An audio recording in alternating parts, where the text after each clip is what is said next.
Moto G Galaxy, are you with us? Abraham, are you there? Yes, I'm just joining in, just to listen in for a while. Okay. Then Patrick, Joseph,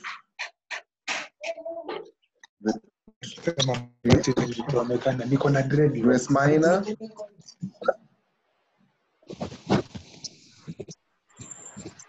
we have Irene, we have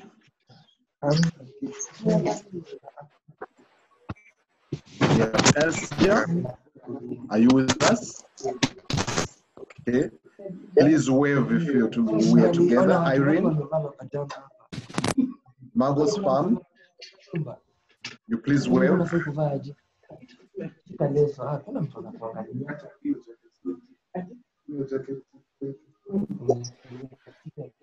Okay, I can see as Farid, are you with us?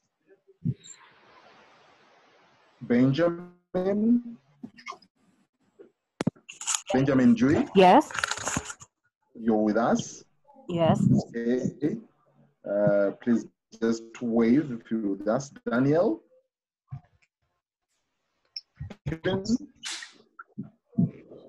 Kelvin, are you with us? I am. Okay. Yes, I am. Okay. Yes, I think most of us are really early. We have just about 1-2 minutes to 11. And you can, Beatrice, are you with us?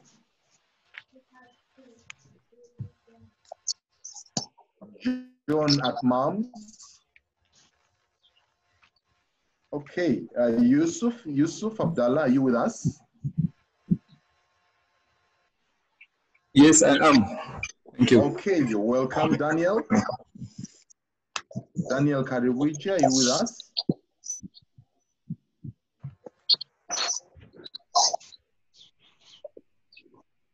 Okay, Daniel. Joseph M. I'm available, Joseph Almansi. Oh, Almansi. Joseph. Ruth. Yeah. Happy to see you. Good to see you online. Yeah, yes, yeah, Patricia. Yeah. Yes, I can see you there. Yes, is someone connecting? Okay. You're all welcome.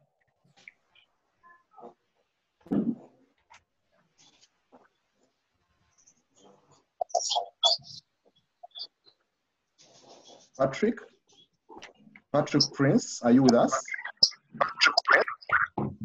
Okay, you're all welcome. I think most of us are in there. Yes, I'm in as well. And Emebet? Good morning. Good morning to you. Good morning. Good morning. How do you pronounce that name? You're doing good. Emebet. Emebet. Okay. Yeah, it's okay. Thank you. Yeah, I don't want to get it wrong. Okay. Jacinta, I can see you've come online. You're all welcome.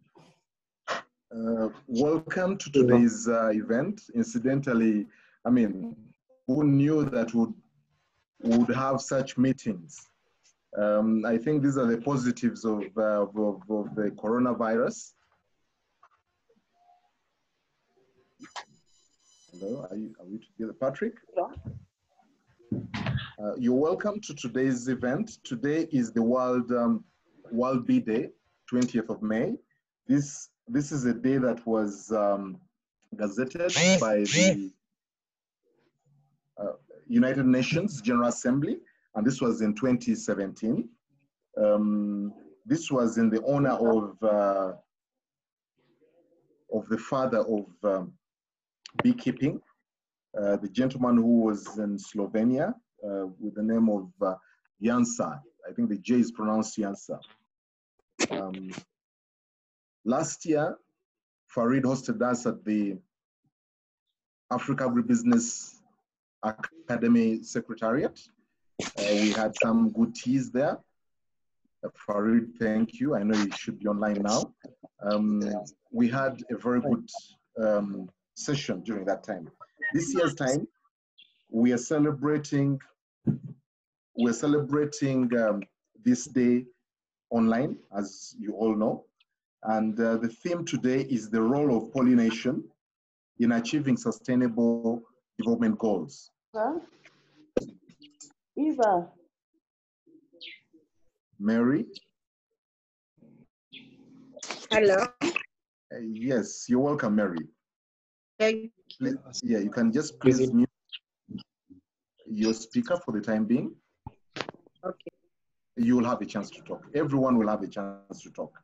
So, as I was saying, that this year's theme is the role of pollination in achieving sustainable development goals, in line with the United Nations themes. So what is happening is, why are we looking at pollinators, and what is pollination? Pollination,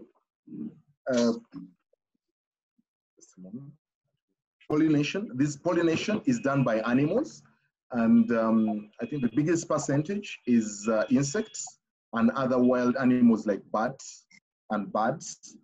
And it's really very important for us as humankind, because almost 3/4 of the plants we eat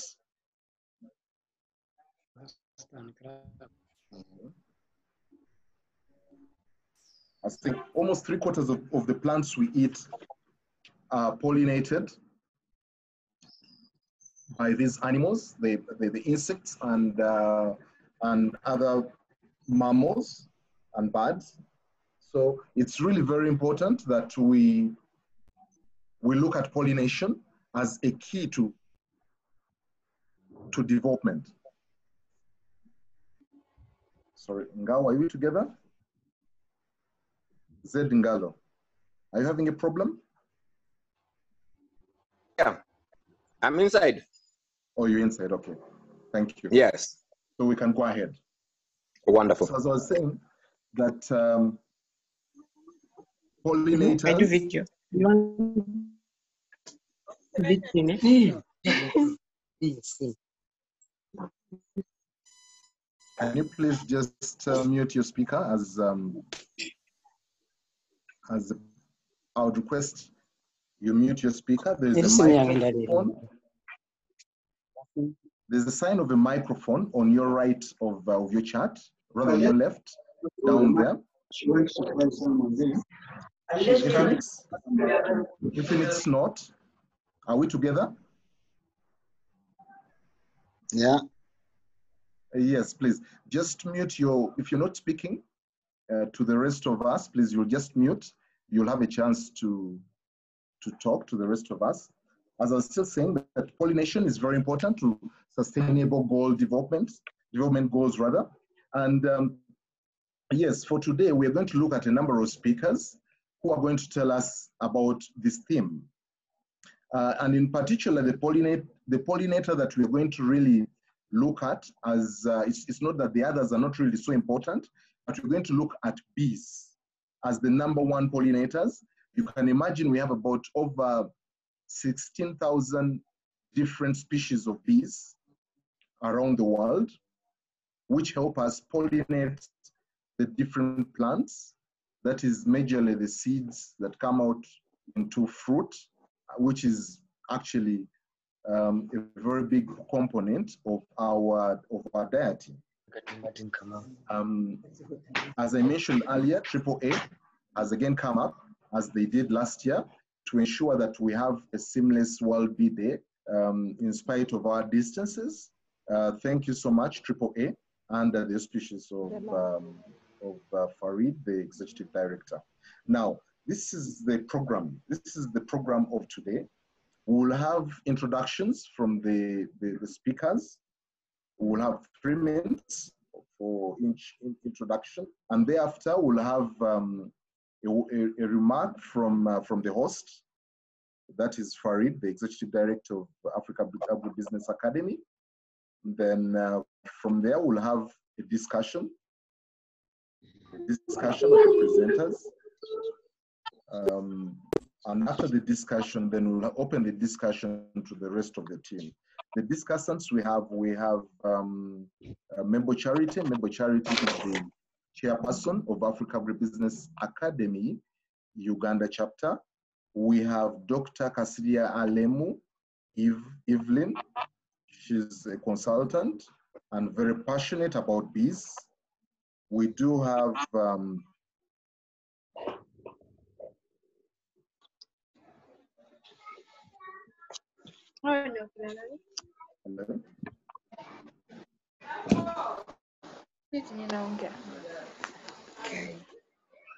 We can hear you. Please, can you just mute your, hello? Can the host mute everyone, please? The background is too much.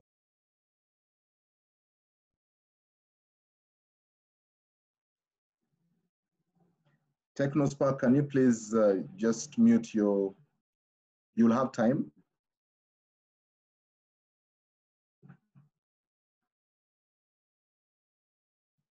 Okay, is everybody on mute now?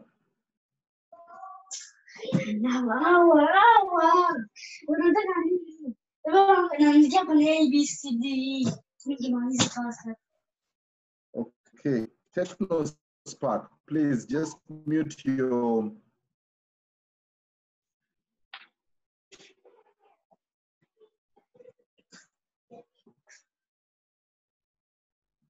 Okay, as I was saying, we have the discussants. We have Mebo Charity, the country manager for AAA Uganda chapter. We have Dr. Evelyn Alemu Kasirie. She's a consultant and very passionate about bees. Dr. Evelyn was also formerly the executive director of the Uganda National Bureau of Standards. She's online. Then we have Fred Chaiji. He's a bee expert, and he'll be giving us something about his expertise. Please, let me at this moment welcome Dr. Farid.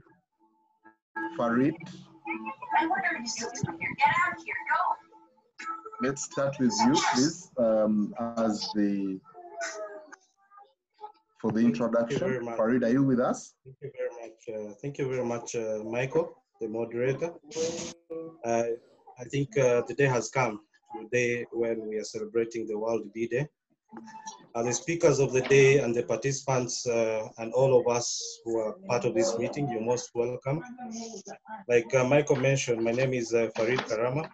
I'm the executive director of the Africa Agribusiness Academy Uganda, and it's a Pan-African network.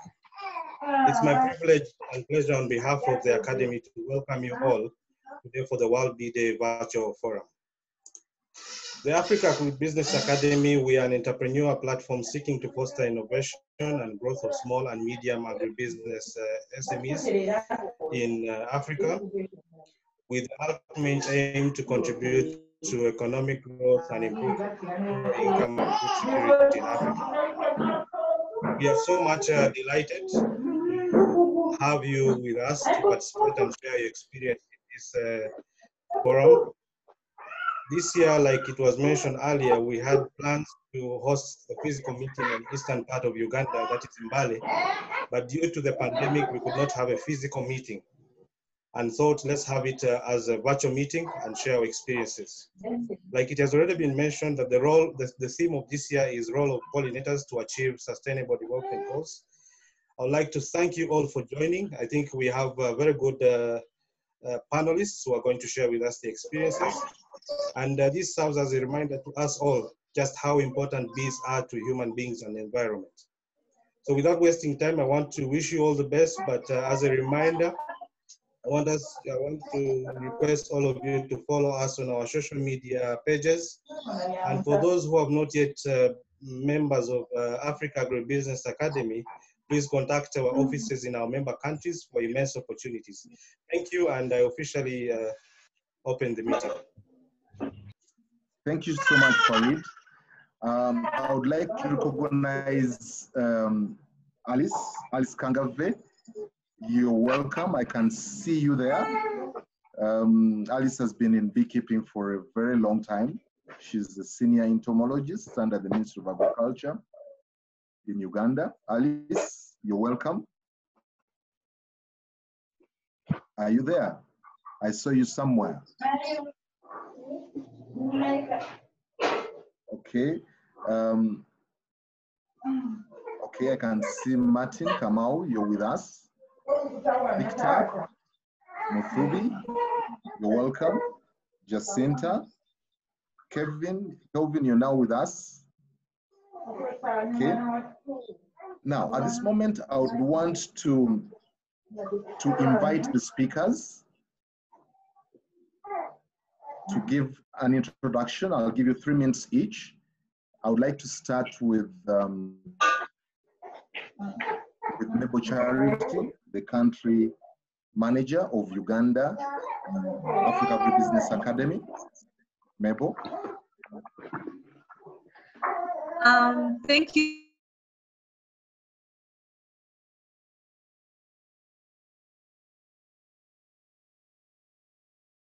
Just a correction, I'm the chairperson for the Uganda chapter. The country manager is Angela. Ah, yes, sorry about I'm the that. I'm the chairperson, board of directors. I am also the managing director for the Hive Limited, a company that works across 16 Africa countries, supporting beekeeping and doing research and improving technologies in regards to beekeeping. Very happy to be here and look forward to discussing with the experts on the platform. Thank you, sir. Thank you, Mebo, for the correction. The country chairperson.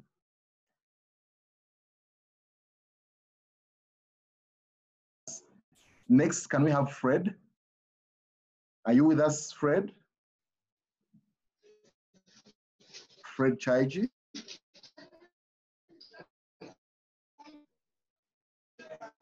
Hello. Hello, Fred. Are you with us now? Yes, I'm with you now. Yes, the floor is yours. Thank you very much. Thank you very much. I am called Frederick Otieno Odera, and I am with the African Beekeeping Resource Center. I'm also the CEO of Apiculture Platform of Kenya. And I am engaged in beekeeping activities in Kenya and all over the East African community. Thank you very much. Thank you, Fred. Today is a beautiful day. I can hear so many of the next generations, the children, in the background, which is which makes it a lot more spicy. However, I would like to request us to have mute on our microphones, just so that we can hear the discussants speak. Next, can I have Dr. Kasiria Lemu Evelyn with the introductions?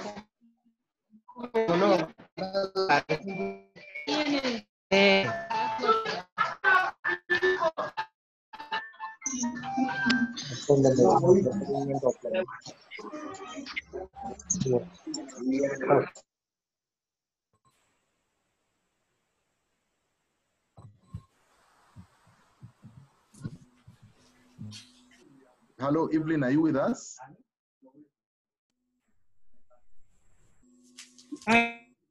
Yes, I am. Can you hear me? Now we can hear you, yes. Oh, good.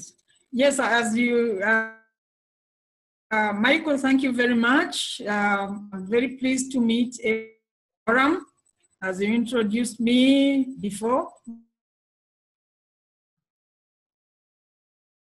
I'm an international consultant.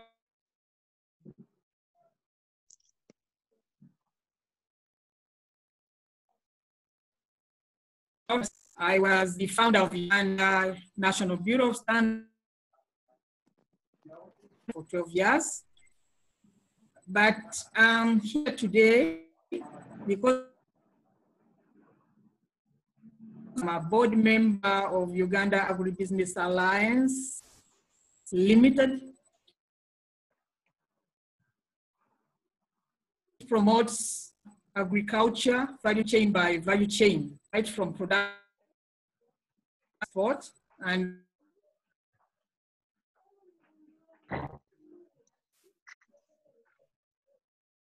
Thank you very much. Thank you, Doctor. Can I also invite Alice Kangave to give us a word? I'll give you 2 minutes. Alice, are you with us? Hello. Hello. Can you hear me? Yes, we can. On this, to be on this meeting, and as you already said, I'm Kangave Alice. I work with bees in the Ministry of Agriculture for more than 30 years. I'm so grateful that you are able to bring us together as we are in this lockdown. Thank you so much. Thank you, Alice. Thank you, Alice. I can see the presence of Mansour Nadir. You are welcome. Very, very welcome. Okay, next, please. After the introductions, thank you so much for the introductions. I will then give the discussants.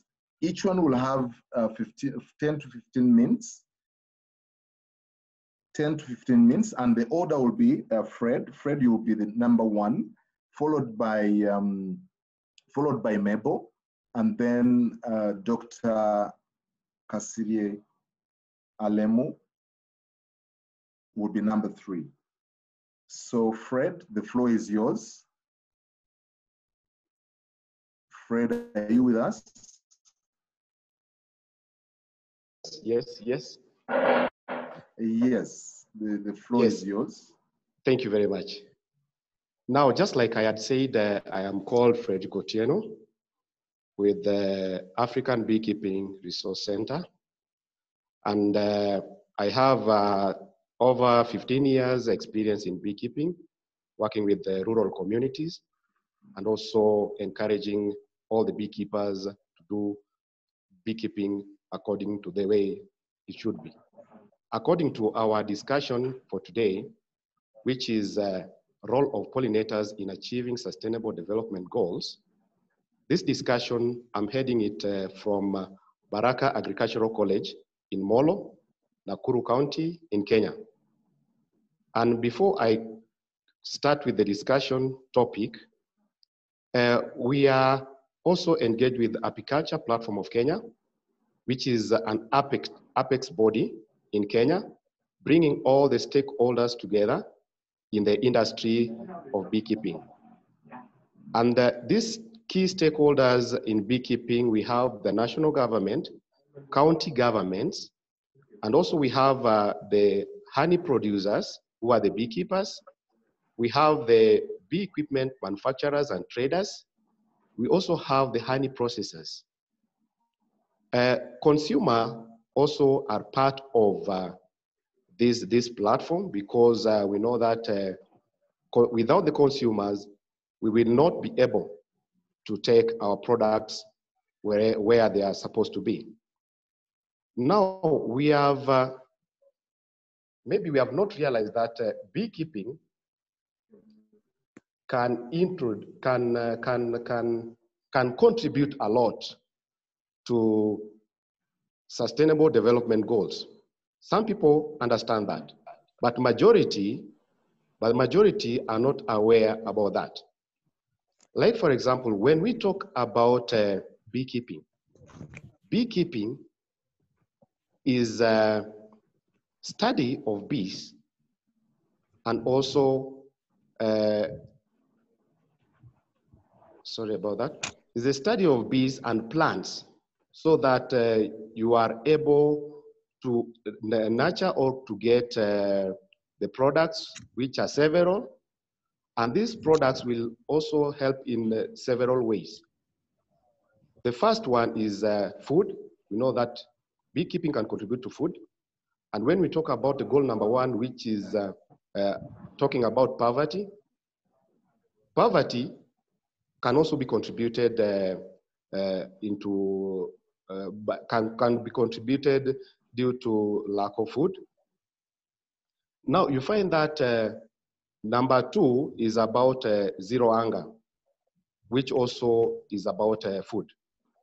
Now, beekeeping, when we start talking about beekeeping, there's a lot of things that we can talk about. And no poverty. Poverty is something that is relative. And beekeeping can contribute to eradicate that or to reduce poverty. When we engage in beekeeping activities, the activities will also help us to get some income, just like I've said.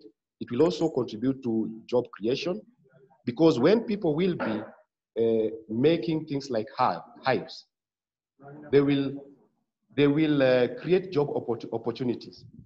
When we talk about good health, the products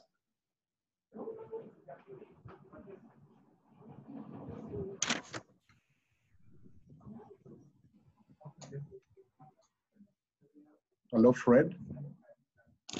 Are you still there? Hello? Yes, Hello? Fred. Are you hearing me? Yes, now we can hear you. Yeah. Now, when we talk about good health and well-being, when we talk about bee products, they're a source of food, a source of medicine, which can also help to improve our well-being and also our health. Good quality.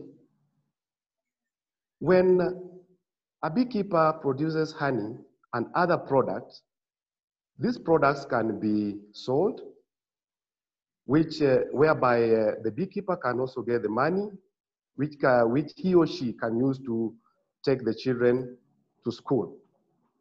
Beekeeping has been said, or has been termed as a male activity.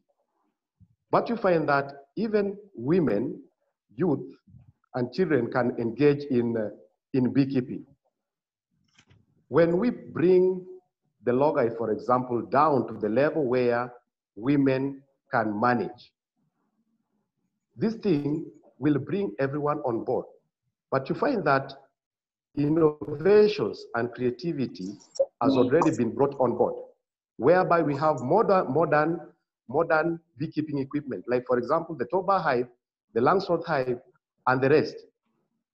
This equipment will be able, the women will be able to use them effectively.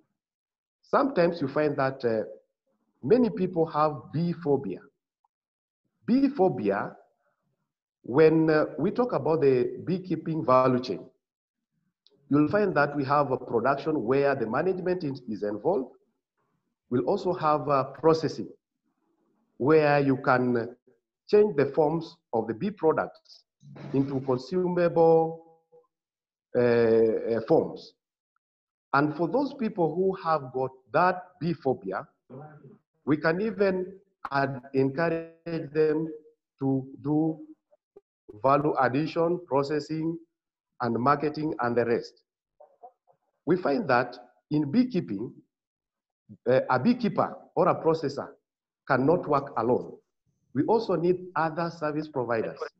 Like for example, those people who are engaged in beekeeping equipment production or manufacturing, we will work together with them so that they enable the beekeeper to have good quality products or equipment to help manage bees.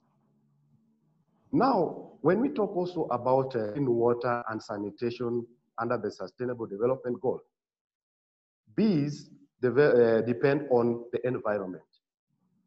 And when bees depend on the environment, we will ensure that we have kept our environment clean with good plants which are producing pollen, nectar, propolis, or resin-like substances, including water. This will also encourage afforestation, which will enable even the water catchment area to have enough water, which will not only help the bees to survive, but will also help the entire community to survive. Now, people, or let's say, for example, youth, have termed beekeeping as an old man activity. But you find that beekeeping has also attracted very many key actors in it. For example, nowadays, when we go to learning institutions, we have some whereby they are offering beekeeping as a course. We will need trainers there. The trainers will also get employed there.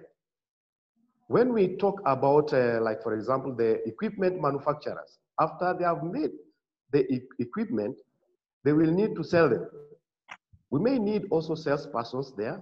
We may need accountants there. We may also need marketers. So if we look at sustainable development goals, you find that even beekeeping can contribute into decent work and economic growth. Hello? Hello, we can hear you. Please go ahead. Yes, thank you very much. Thank you very much. Now, as we talk about our theme for this year, the global theme, which is be engaged. We have already known that bees are busy all the time and they are engaged all the time.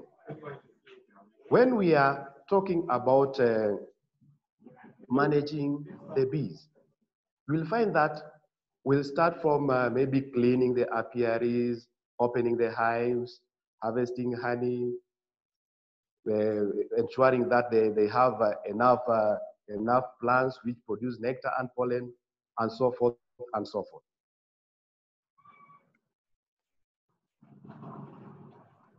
Hello? Yes, Fred. It's very interesting. We can hear you. Okay. Thank you very much.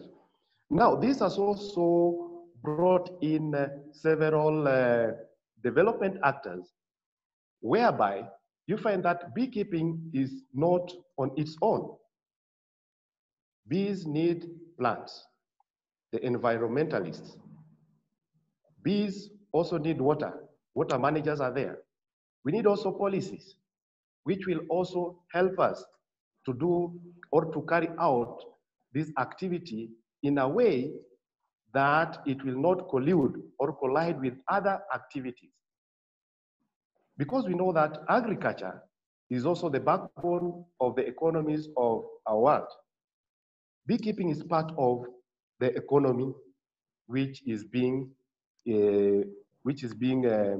promoted here.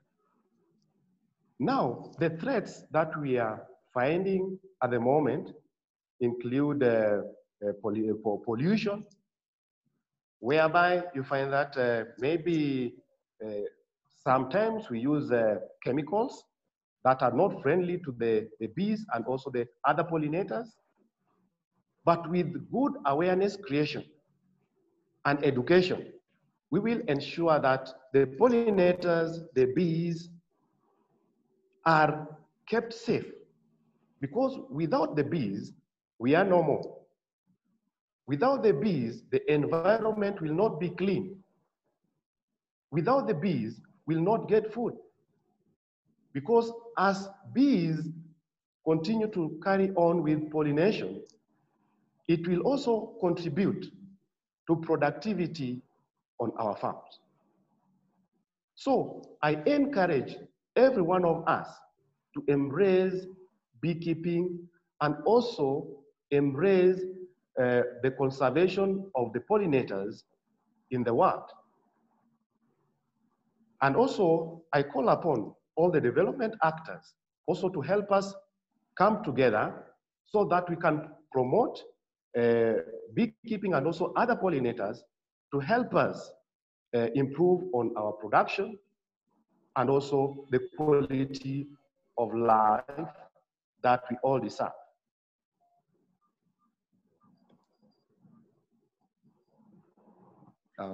Okay, thank you very much for now. I think we'll continue discussing more. Okay, thank you so much, Fred. That was a good discussion that you've sent us. You've really summed it up well. The interrelationship within the within the beekeeping. You've talked of the sources of food, as in something that's alleviating hunger. Right now, the coronavirus, the effects of coronavirus have shown us that food is at the top of the chain. Yes. Of people's well-being, that if you don't have food, irrespective of whatever life you have, you will not be able to probably do so many things. And since you say that beekeeping is a source of food, it's a source of health. Yes, bees have different products. Before I went into beekeeping, I used to think it was only honey. Then someone, especially, I think it was Mabel, who was enlightening me that there are about 6 products from bees, and Yes. And all of them have health effects, Yes. positive health effects to humans, as us. So that means it's a source of, the pollinators are a source of good quality of life. Okay. Correct. Thank you so much, Fred. We will have, yes, we do have people sending in questions, like I've seen Helen Mwende. I would request we probably look at these after the discussions. That is my suggestion. Yes. So can we have Mabel Charity? You have 10 minutes for the discussion. Thank you. Thank you, moderator. Once again, for those that have just joined, my name is Charity. I'm happy to be part of the panelists to discuss with you. And I'll try and share a few screens as I take us through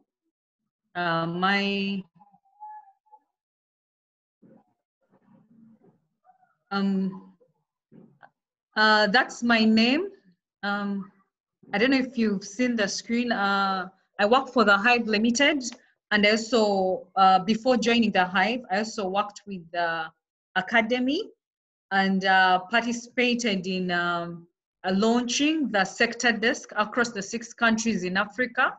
And the sector desk today is the one, under the Academy, is the one organizing this World Bee Day.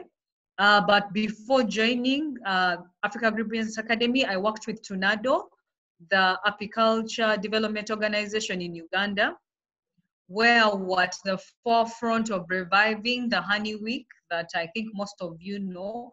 So my career with the beekeeping sector really spans over 10 years experience, and I'm happy to be sharing with you what I've been doing and the role of bees, the role of bees or pollinators to achieve the Sustainable Development Goals. I'll just take us through briefly why I'll share, trying to share the next screen. Why do we celebrate the World Bee Day? The World Bee Day, maybe just to re-echo what the moderator said, it presents an opportunity for us to recognize the role of beekeeping, the role of bees and other pollinators in increasing food security, improving nutrition and fighting hunger, as well as providing key ecosystem services to agriculture. And like we said, agriculture is one of the, I mean, it's right now in this situation, agriculture stayed, we've seen that agriculture is still essential. So bees are part and parcel of agriculture. So World Bee Day presents us the opportunity to recognize. So today I'm happy that the role of bees in agriculture. So that's what, and this quote, I get it from the FAO Director General, Jose Gracio da Silva. We are recognizing the role of bees. That's why we are all here. And as we recognize bees in agriculture, we also realize that bees provide us with a number of products and services. I'll just share with you some honey and other bee products. Apart from the role in agriculture, bees themselves also give us the following. We have propolis, we have pollen, liquid, comb honey, and beeswax. So those are other things apart from recognizing them as pollinators or as key contributors in agriculture. Those are other products that we get from the bees. I'll just add another slide, share with us just another slide about the bees. We also have other products like the bee venom, royal jelly, and that's what Michael was talking about. Apart from, I'm going to now look at with us some facts about what should we know about. So here's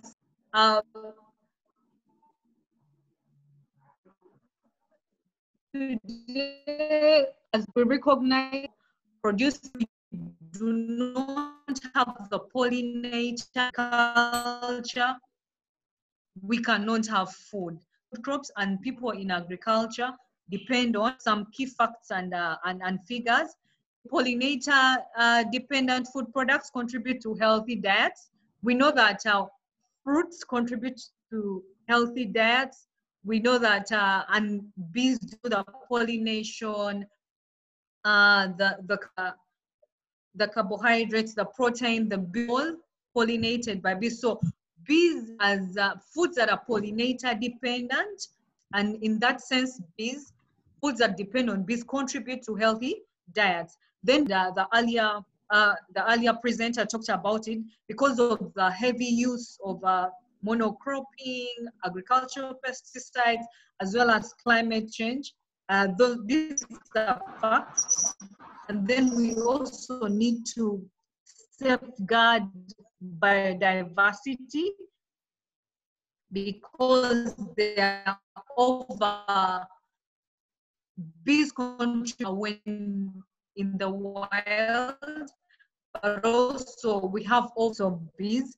I know today we might be talking about the honey bee, bumblebees, we have the solitary bees. Probably this is a discussion move with as we go ahead. So moving on, the role of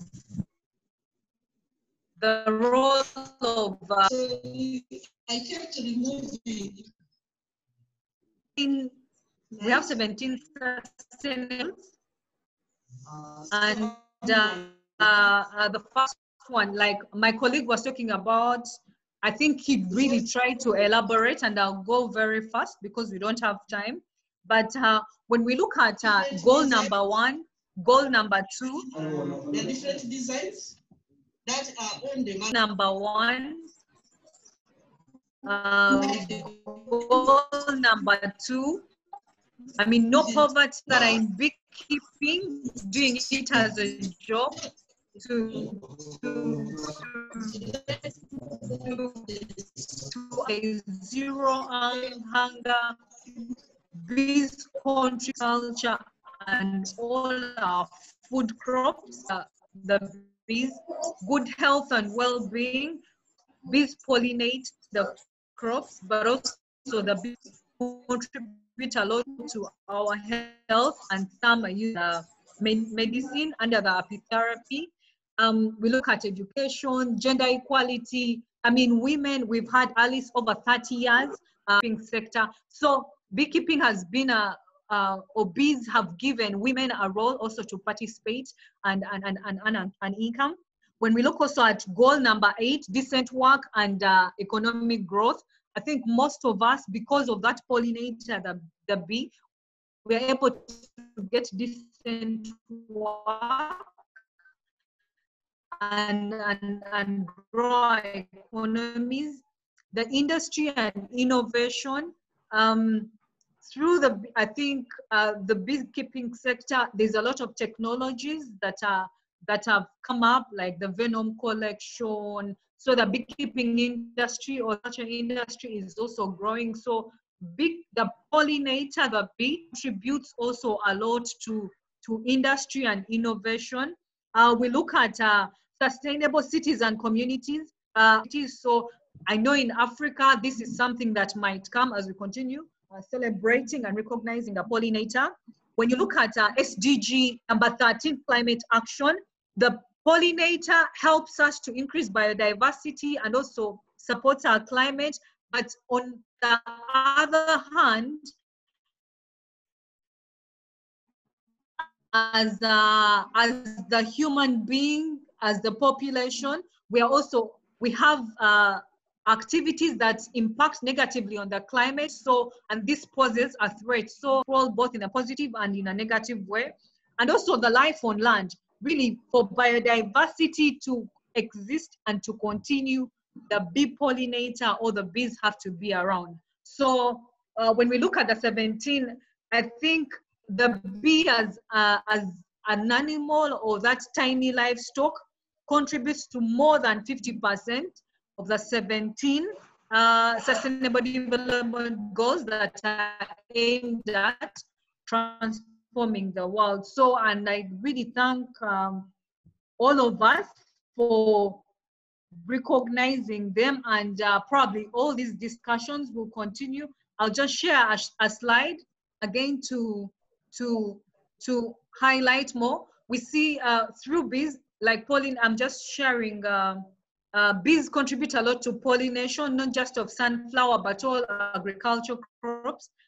Below the screen, you see all the fruits and crops that the bees pollinate, and without the bee, this cannot happen. So, and also beekeeping, in terms of pollination, we can use it in migratory. You see a truck over there, migratory. For those that probably don't have bees in their field, pollination services are one of the essential roles. So we can do it through migratory beekeeping, taking bees to different plantations in order to ensure that fruit and seed continue. Without the bee or without the pollinator, the fruit and seed cannot continue. And without the seed, we cannot continue with agriculture. I'll expound, highlight more about bees and pollination. Yeah, when bees pollinate our crops, I think there is increased yield of our crops and also household income. And then on top of pollination, the pollinator can be used to generate income from honey and other bee products that like we already said. And then beekeeping can be done by even with limited resources and also by everyone else, even in a bit of extreme weather, as long as we feed the bees.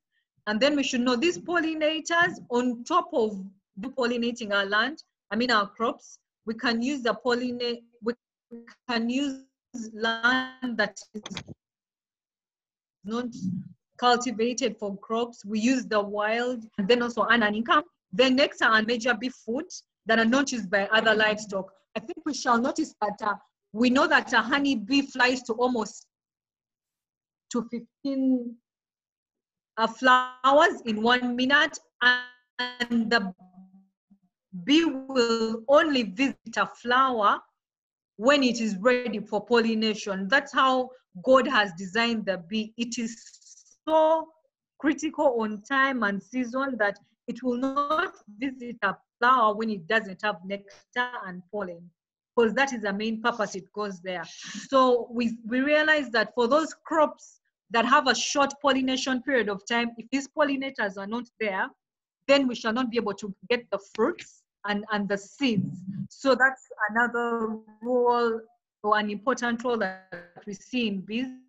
Then, without no doubt, we see bees contribute highly to biodiversity and sustaining habitat plants. And just to move forward, so those are some of the roles of the bees. I'll fast forward, go to share again some threats that we have with the bees. I mean, statistics, I think FAO has research has shared some threats to pollinators, and this is not just bees. The rates of extinction are 100 to 1,000 times higher than the normal due to human impacts. So today, as we recognize the pollinators, as the humans, we are contributing a lot to the extinction of these pollinators, and especially the bees and other pollinators across.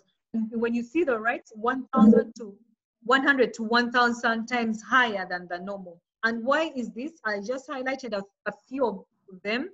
The use of chemicals, much as these two have to work together or work symbiotically, but I think there is over dependency on pesticides and chemicals, and then farmers have not been trained on how to use the balance between you have the herbicides one moment. and the chemicals.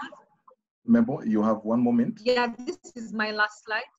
Yeah, this is my last slide. And then we have the climate change because of the deforestation, because of the encroachment on the lakes, because of the the monoculture. We see a lot of high temperatures. We see there are a lot of floods and drought, and all these are affecting the existence of bees. And as a result,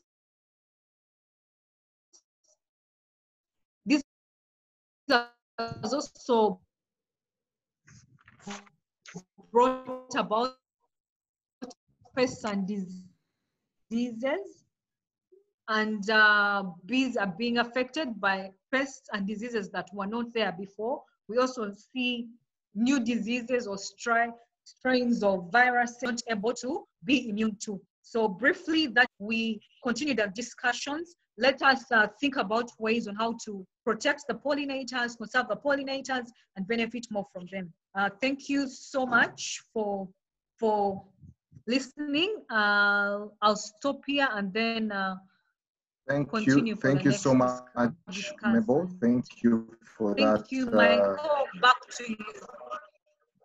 Thank you. Thank you. Yes, Mebo has taken us through a journey about, in apiculture. She's mentioned things like economic growth, bees, sustainable economic growth under bees. She has also looked at beekeeping as, rather apiculture as an industry and bringing up innovations. You find other people coming up with, for example, different types of beehives. These are the housings for the bees where they are, extractors and all that. Yes, it's a whole industry. They help in the environment. Before coronavirus, whereby you don't see so much activity in different industries, bees were tirelessly trying to clean up our environment. But of course, they can only do that much. Okay, let's have the next discussion, Dr. Castillo Evelyn. Excuse me before you go. Excuse me before you go to the next presentation. Just less than a minute comment.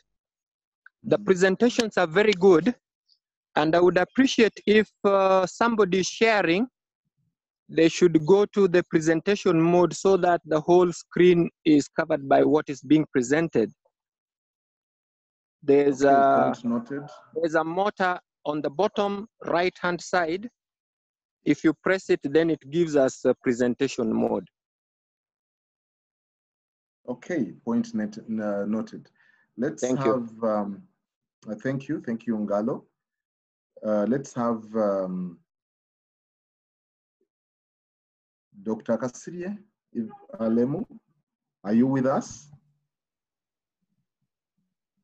But my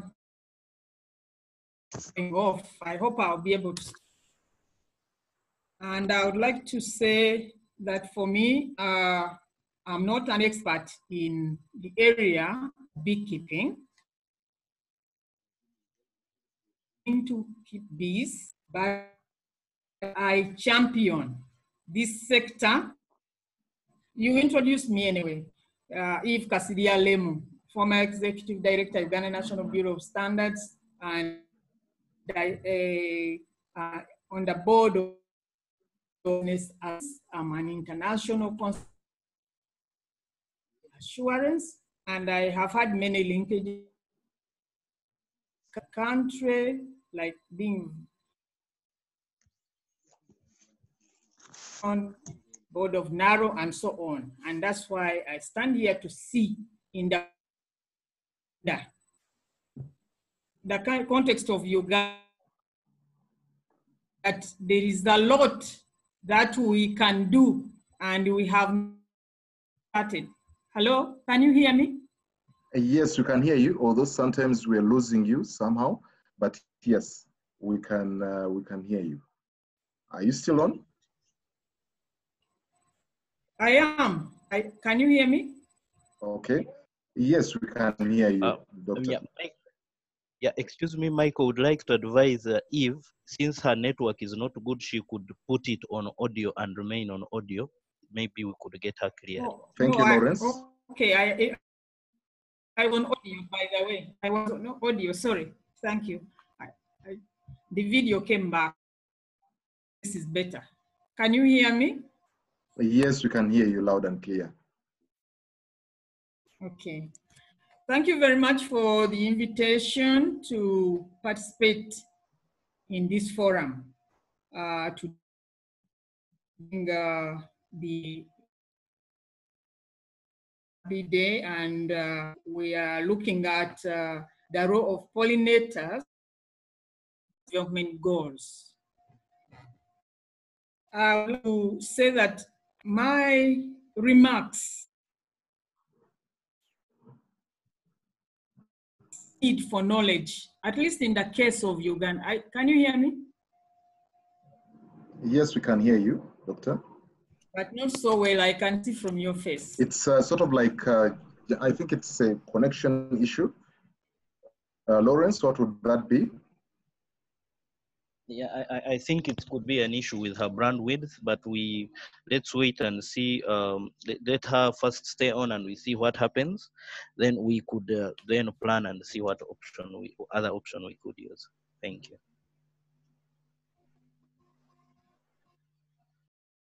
Can you hear me? Yes, we can hear you. We can hear you well, very well. Okay, then let me proceed and make the remarks. When you don't hear me know. We know at least in the case of. If can I kindly suggest? If can I kindly suggest that you continue with the voice and just keep on talking, because when you keep on asking us, can I kindly suggest that you continue with the voice and clip your video and just keep talking? It is already clipped. It's already clipped. Yes. Is among pollinators. I think the previous speaker today, how vital the bees are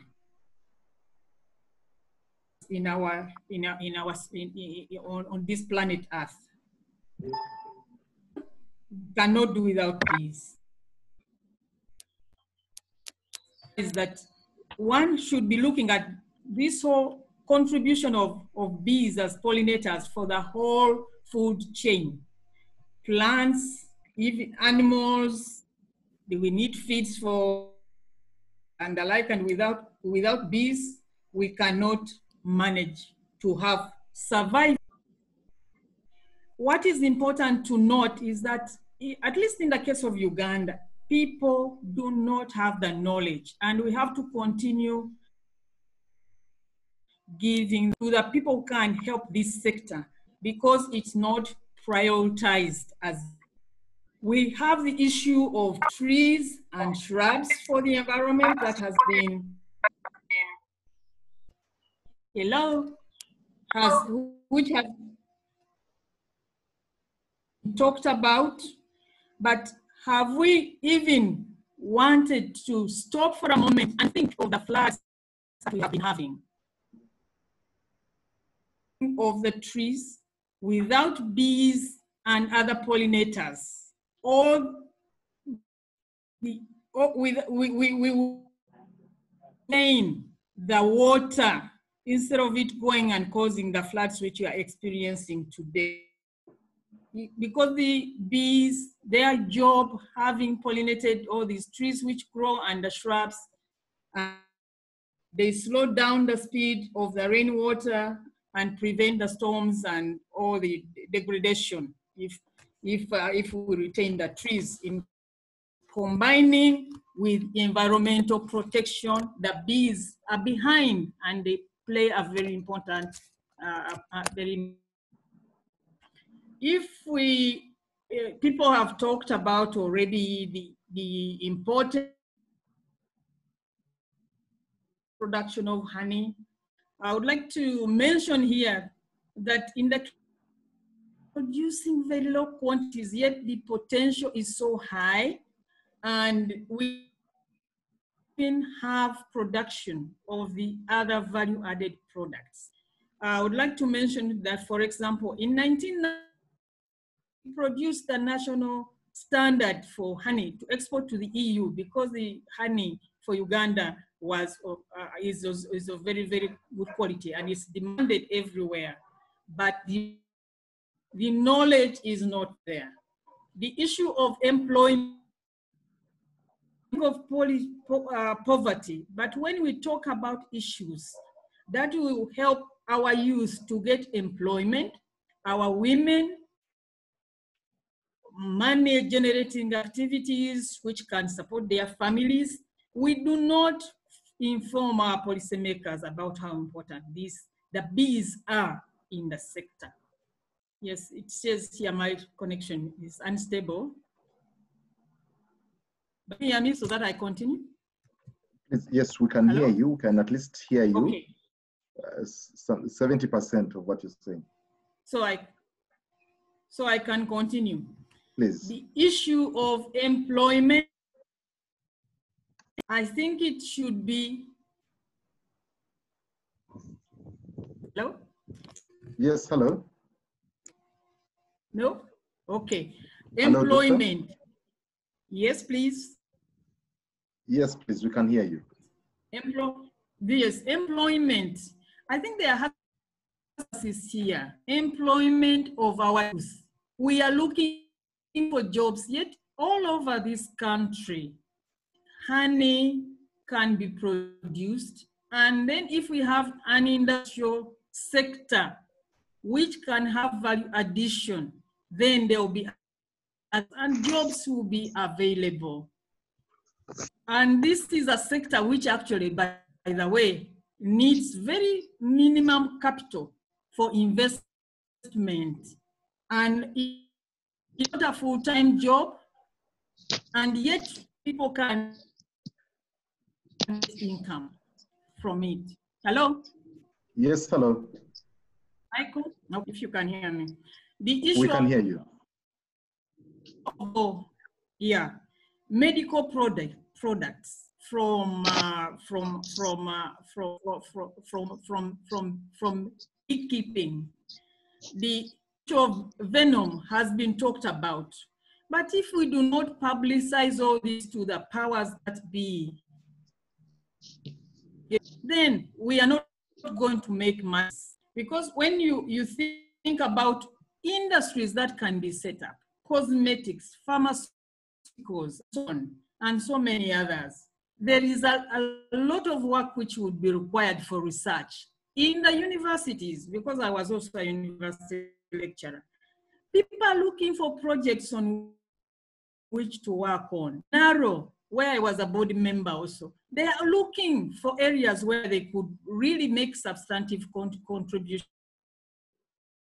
Information has not been passed over to the people who should have it. Even NASH, our Industrial Research Institute here at Nakawa. Surely we can work, we can show how important the bees and the job that they do is important, and the products that they produce. Then we talk about the value chain. As I said, for example, Uganda Agribusiness Alliance. It looks at, hello? Hi, Michael. Yes, hello. Evelyn, you have another 5 minutes. Yes, I'll be in less than 5 minutes, I believe, as long as you can hear what I'm saying. We have so many networks we can work with, but we have to approach them.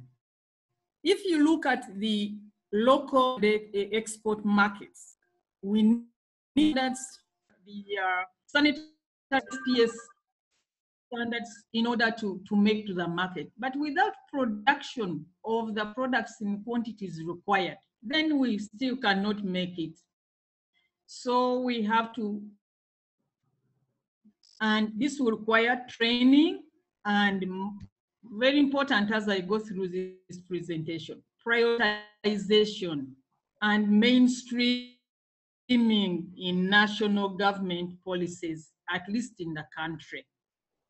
When we talk about like the way the country is positioned, there are so many linkages. We can link with the environment people, narrow with the researchers, the government, the parliament, but we have to think of what we should do, how we should go up. It's like people like in the Industrial Research Institute, which does research to help industries. We can link with them. We can, the private sector foundation promotes many projects. We can create national development to the government and they listen to. We should not give up. The network is unstable. We are saying that we promote production. We have to get our youth into this sector. We have also together and have to make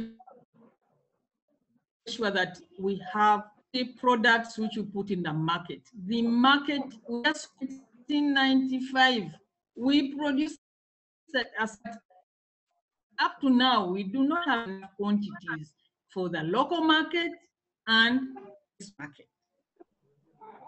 I was very pleased to hear our colleague from Kenya and what he said. The way the is linked, we have done, but we have still a long way to go to all be able to work together, equipment supply.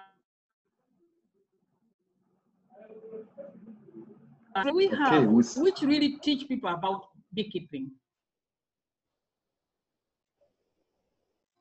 It's lost?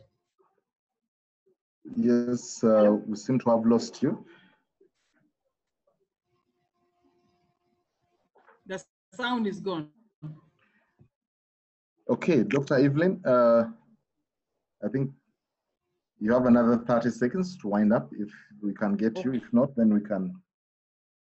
Okay. Hello? So all I can do, hello? Yes, you have another 30 seconds. Yeah, the bee sector has to be mainstreamed and we should not stop talking about it. The people who have the capacity to bring everything together, like what our colleagues, for example, are doing in Kenya. So thank you very much. Thank you, Dr. Evelyn. Thank you for that, for your presentation. You've given us an insight into the many things we can do in beekeeping. You've mentioned about employment, especially of the women and youth, which is very, very important. This is the population that is really not really covered in terms of employment. The percentages are very few. You've mentioned health products that we can get out of beekeeping, and that is very, very important. You've talked of the challenges in terms of lack of knowledge. There is a lot that is not known about beekeeping, and yet it's a vital industry to the economic development, for the economic development of nations that are really pests on agriculture. You've also mentioned about challenges, and this is another challenge, which I actually was also pointed out by, was he called Lion Kim? Or no, Newton. And this was something he mentioned. He brought up a question as in how can we influence policy and legislation that is bee-friendly?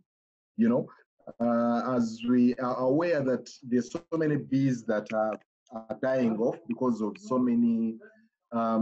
much recklessness in terms of pollution, in terms of use of insecticides or pesticides that are not bee-friendly, and that's a big challenge. And as Newton mentioned, there is need for policy and legislation towards bee-friendly policies. Okay, so thank you so much for that, Dr. Evelyn. I would like to now, I would want to invite one person from each country, and the countries will have Kenya, Tanzania, Ethiopia, Malawi, Rwanda. If there's someone from Rwanda, I'll give you 1 minute each to talk. I don't know whether we have, I would request you to raise up your hand if you're from Ethiopia. Raising your hand, you'll go to participants, and under participants, there is where you press raising your hand, and I'll see that and call upon you. Lawrence, are you from Ethiopia? You want to mention something? Lawrence? No, I'm sorry. I raised my hand earlier, so I'm going to just remove it. I'm sorry for that. Okay. Then Newton?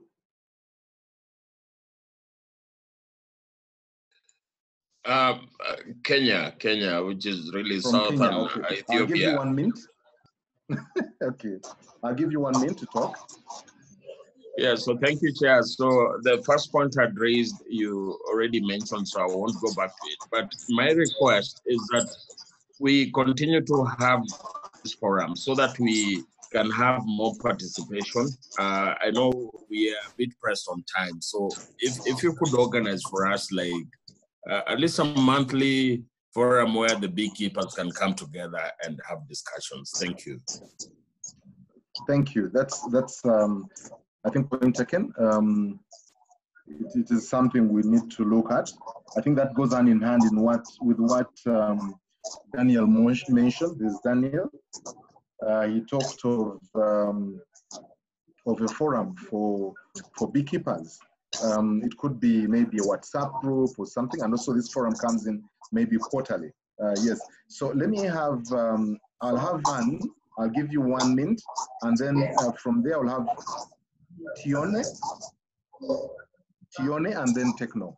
So in that order, please. Let's have Anne. Anne, are you with us? Yes, I am. I'm just activating my. You're from? Hello, everybody. Yes, Anne, where are you from? I'm Anna, called from Makerere University in Uganda. Okay. And I'll just be quick. While we've been talking a lot about honeybees, I think largely that's what the discussion has centered on. I would like to alert members to draw people's attention to the role that other bees play in our ecosystem alongside the honeybees. There was a question on how can we help reducing the pesticide effects. That's a longer discussion. But one thing I would like to mention is that if beekeepers and everybody else paid greater attention to growing plants that we know provide nectar and pollen, not just to honeybees, but also to other bees, then our bees, the honeybees, are going to be healthier and fight off disease. Nutrition is key. Just like for people, nutrition is key for honeybees as long as other bees. And the presence of all these plants in the environment is going to provide safe sites for the honeybees and the other bees as well. So that is one possible action every person could do while the policy issues are being handled. In my experience in Uganda, it's hard to amend policies. So I'm more for the view is that we go for action and then the policy things will be sorted out over time. So as beekeepers and other people interested in supporting bees, pay attention to forage plants, just take observations and keep those in the environments. I think that was the major contribution I wanted to make. Thank you, Anne. Thank you, Anne. I think it's really very important. Bee forage. There's someone who talked about bee forage in the charts. There was Lion Kim who was talking about how can he or how can that person know about which bee forage to probably promote in different areas. Yes, as we know, in the different areas of Eastern Africa, we have different forages that can be actually preserved. And as Anne said, you look at the bees where they frequent, and probably look at how we can preserve that. Okay, the next person was Tione. Yes, hello, I'm Tione from Malawi. From Malawi, good to see, good to hear from you, Tione. Thanks very much. Sorry, I joined late.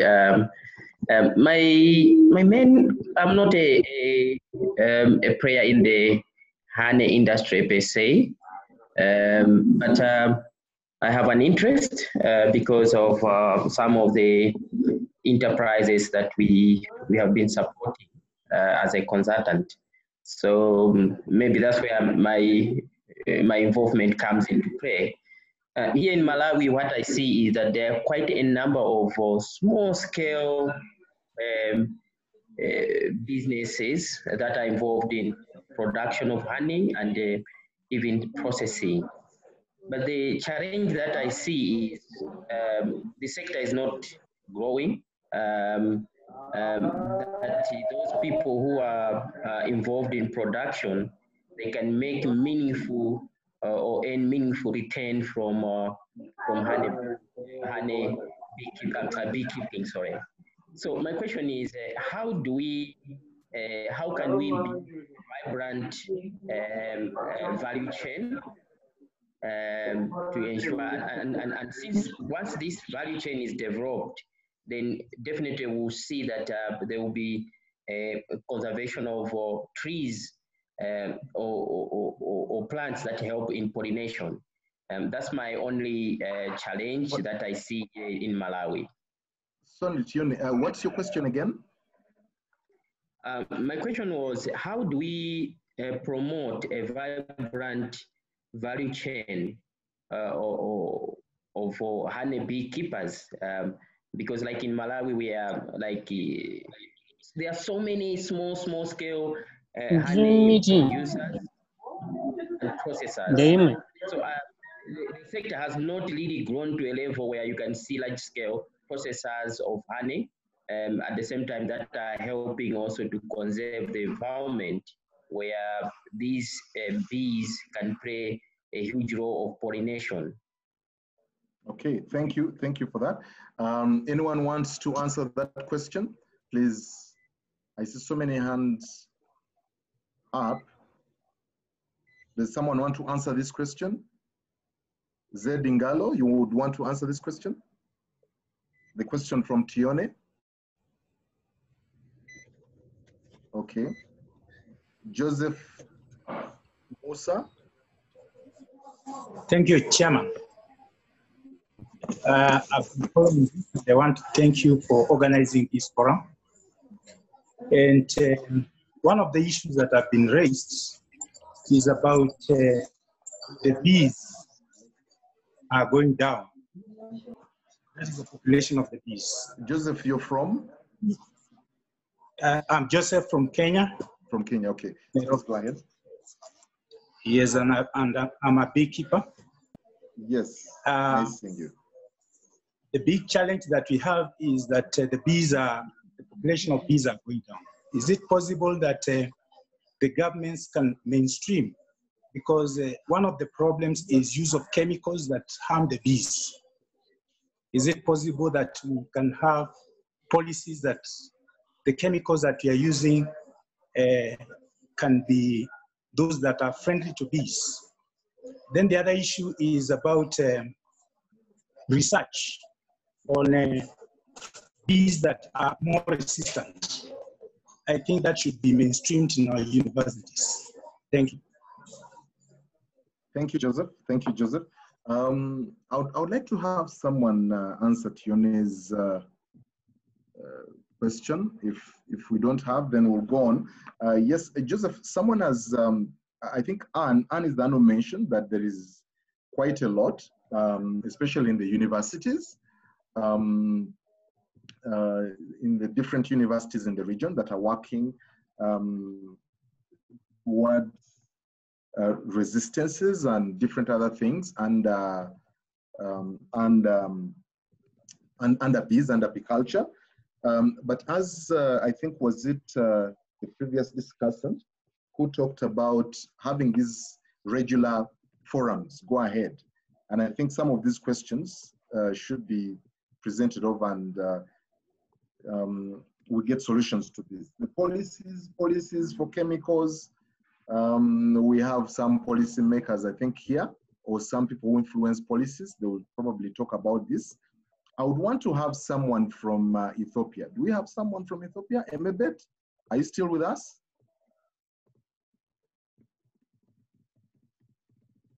And Rwanda? Newton, your hand is still up. You need to put it down. Hello. Okay. Yes, Emebet, nice Yes. seeing you. You are resurrected Yeah. again. Yes. Good morning. Good morning again.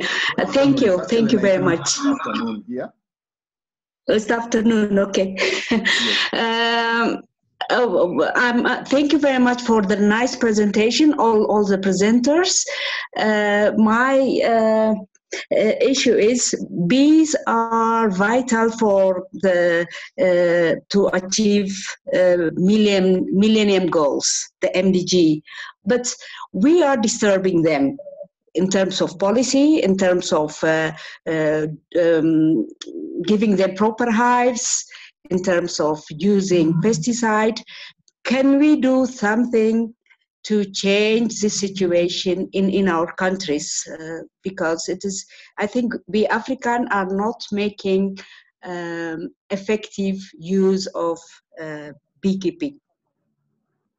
And it's not only bee forage, but in all aspects of beekeeping.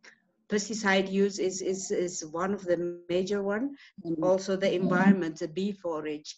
How can we influence our policymakers to have to take protective measures, and also the know-how, the local knowledge should be enhanced. We are importing beehives, or we are producing beehives which are not always suitable to the local situation. That is disturbing the performance of bees. So that is my question. How can we do that? How can we change practically? Okay. Yes, am I clear? Yes, I think you're clear. You're talking of how can we influence. I think this is what even some other discussants were talking about. How can we influence policymakers towards the bee industry?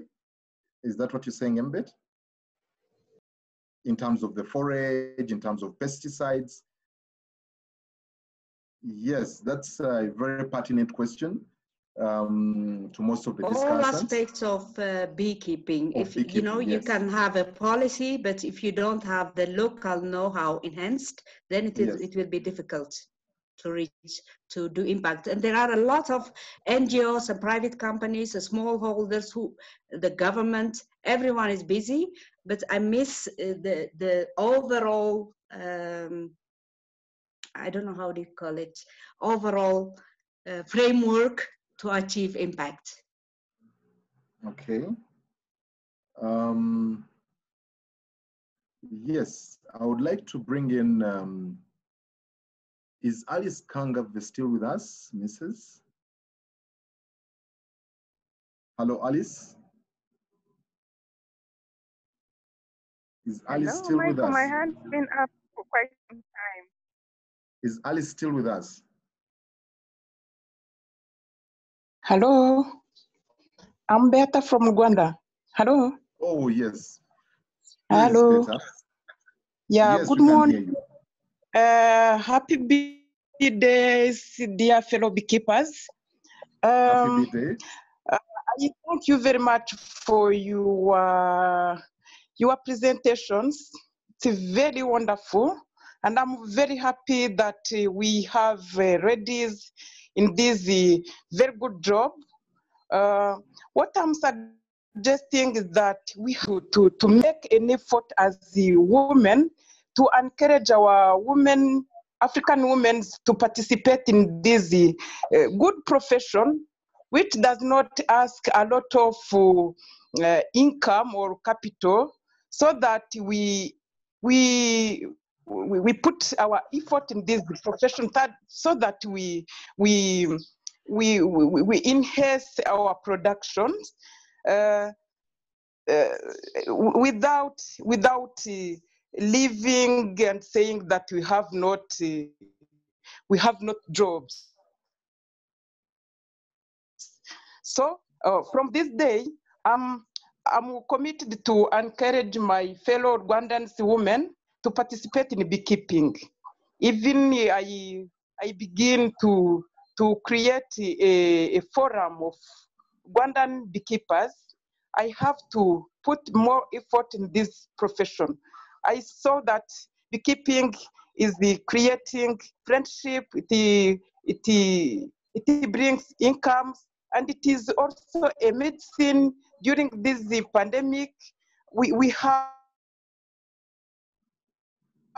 to produce more and more bee products so that we help our families to have immunity, to have income. So thank you for the organizer of this.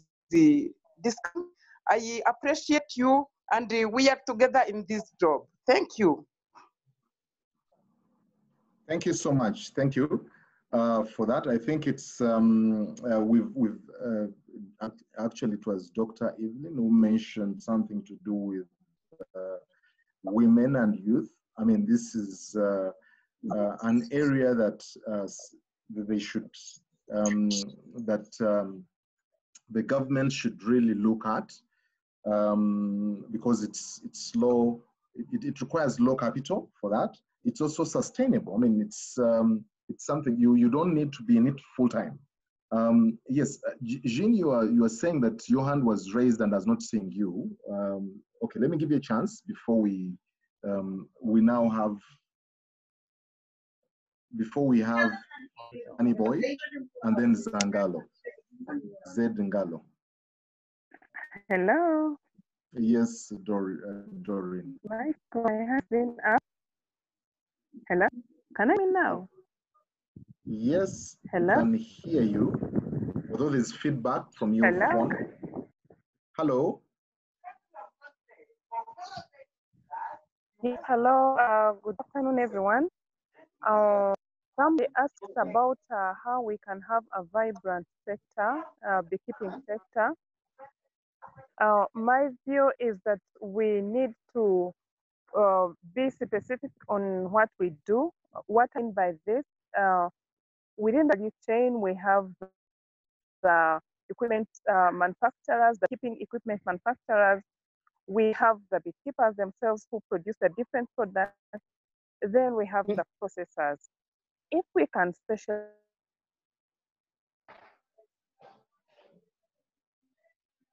we've lost you, Jean. We've lost you. And can we have Zed Ngalo, and then in the meantime, as we get back, Doreen. Thank you very much, coordinator. Thank you very much for this time. Let me start by saying happy B-Day. Happy B-Day to you too. One of them is policy, that we'll have questions coming up over and over again. I want to suggest that we have legal entities in this forum, and for policy to be made, I think it should start from these legal entities and the members of this forum that know about bees and know about conservation of bees. And bees are livestock, apart from being insects. So policies that protect livestock should apply to bees as well. And then we have policies that protect biodiversity, should also apply in this. So for policymakers in parliament, most of them are not professionals, and they would actually benefit from what the professionals in this forum will come up with. So if every country could have a forum where they come up with a policy, so we can come up with general policies which can be adopted at country level, then we pass this to be used as bills in parliament to pass these policies to protect, like pesticide policy and things like that, to protect the honeybees. So I think that would help better than if we leave it to policymakers, the politicians, to do it. So we start from this lobby as beekeepers and academics in beekeeping, then we give them to our politicians we package and give it to politicians to present it in parliament for approval as laws and policies. Thank you so Another much. thing I wanted to comment on, just very briefly, we have the African Association of Insect Scientists. And for some time, for the last 2 years, we have been thinking of having a kind of joint curriculum on insects. And I want to say that the beekeeping will bloat if in this curriculum we have beekeeping as a major component of this curriculum, so that those who study entomology can be well versed with insect diseases, pests, and things like that that affect honeybees. So I think for those of us in the academia, I'm from Rongo University. I can see Anna Cole from Makerere. She should be a member of that body, and many others. We can actually come up with that component of the curriculum, present it to the African Association of Insect Scientists to include it as a component of the Africa-wide curriculum. Thank you. Thank you so much, Professor. I saw Mrs. Alice Kangave. I would want to have a word. Can you give us a word? She's a senior entomologist. And are you with us? Hello?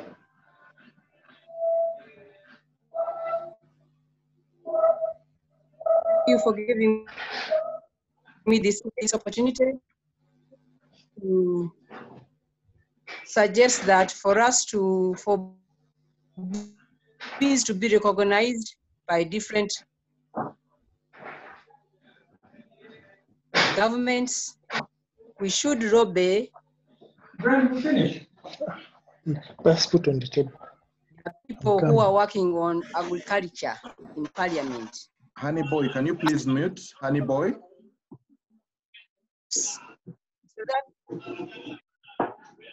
Hello? Can I go on? Please go on.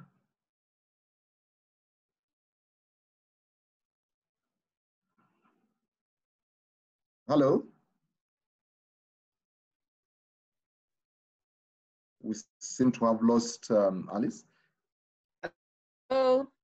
Hello, now we can hear you. Hello? Yes, we can hear you now. Hello? Hello, can you get us? Can you get me? Can I go on? I was suggesting that for bees to be recognized as pollinators, we need to lobby the policymakers. And in doing this, we need to get to the people who are working, the agriculture committee, the committee on agriculture, and make sure that we show them that if we have bees in crops, the yields are going to go up.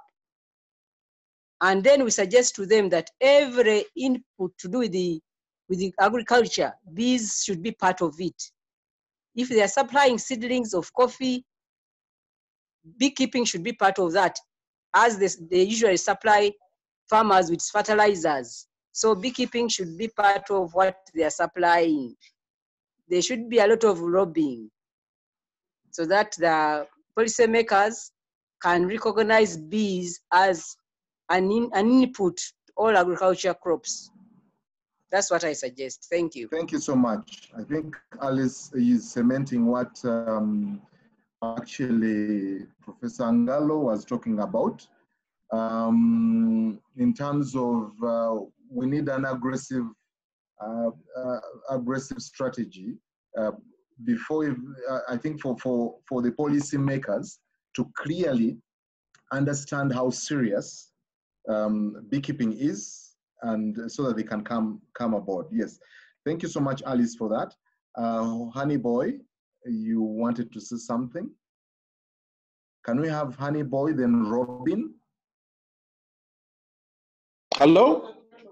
Yes, you have 45 seconds, Honey Boy. Yeah, Brian here. Well, for this thing here, the way I'm going to come in with the mindset of a smallholder farmer and a businessman. And I think the silver bullet lies in those two. We've had scientists, the underfunding there, and even when they do the research, it's not applied back down on the ground. So the beekeeper eventually and the businessman are going to end up playing that role. Basically, you're going to end up playing nitty-gritties of all these roles. And one of the reasons why it's going to be very hard to change policy is that we are not having results to present. If you look like at the dairy sector, those are sectors that are talking because they're exporting milk. They're doing some sorts of all those things. But we, unless we move to those levels, then that's when we are going to attract the attention of the governments to come in. I had someone from Malawi I could review. I think the answer is going to lie on the private sector taking the biggest mantle of this. Private sector are hungry for profit and they want to see things happening. They want the production happen. And somehow they're also going to get involved. They're going to be basically driving the value chains. So the difference with the private sector is going to come in within the models, the business models that they play. And of course, you're also going to have some things that are going to stimulate production down on the ground, various issues that are going to stimulate production. So I think the mark bullet lies there, and science should also come in and try to zone the areas that are productive for bees. Of course, you're going to find a country has got probably an arid area, it has got a place with certain vegetations and all that, but people don't have that information. So you'll go and invest somewhere and nothing is coming through. And yet there are areas that are highly productive than areas that are not. So it's a bit a mix of that. But I think at the end of the day, private sector is going to have to carry the mantle of a successful agriculture sector. Thank you, Brian. That's insightful. However, you said yes, that there is nothing to show. I would like to differ. Probably there is something to show, but there's a lot for us to do. That's my take anyway. Robin, you have your hand raised. Professor Ngalo, your hand is still raised. Robin.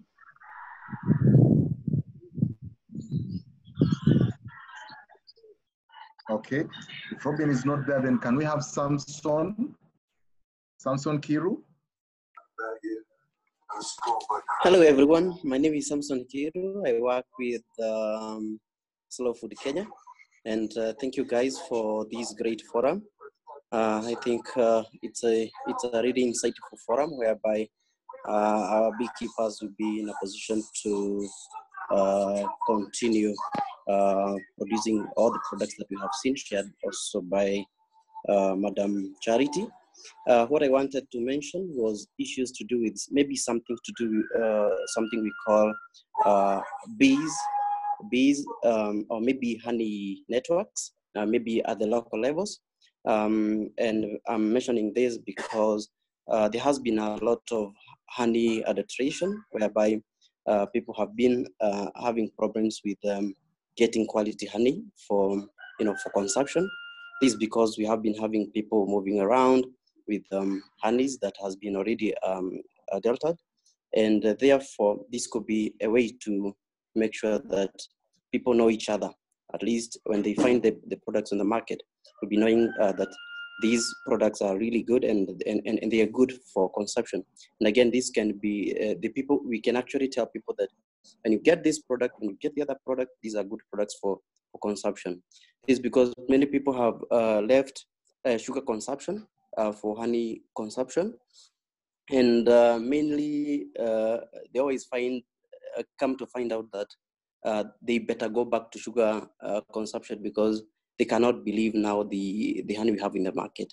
Therefore, it was just a small suggestion on issues of having local honey networks that can try to cap this kind of a problem. Thank you so much, and congratulations for this forum. Thank you, Samson. Thank you, Samson. I think as earlier on, Brian mentioned that there's still a lot to do. Yes, when people go in adulterating such products, that means that there's still room for improvement and a lot of room for that. Thank you, Samson, for that. Let's have Bernard Jambo. However, I've not seen someone from Tanzania. You don't have any questions? Okay, let's have Bernard. Then from Bernard, we'll have, is Bernard with us? Okay, hello? Bernard is not, Bernard, yes. Hello? Yeah, thank you, Mr. Michael. Can you hear me? Yes, we can hear hello? You, Bernard. Hello, Bernard. Yeah, thank you, Ma. Yes? I'm Bernard Ojambo. Yeah, I'm Bernard Ojambo from Kenya, an alumni of Baraka Agricultural College. And me, my issue is one, in this meeting, please, after the meeting, can we have a WhatsApp group or a Telegram group that will be sharing what challenges are we facing in the field? Because I've been following since the start. Some of you are in 15 years, 20 years in the field. I'm just 3 years in the field, and I would like to add more knowledge. Okay? The other question, how can you help us maybe? Because me, I can harvest bee venom, and I don't have that market for bee venom. My other concern is, yeah, my other concern is, we are talking about the rules and how can we maybe educate more Africans on importance of bees, because most people have bee phobia.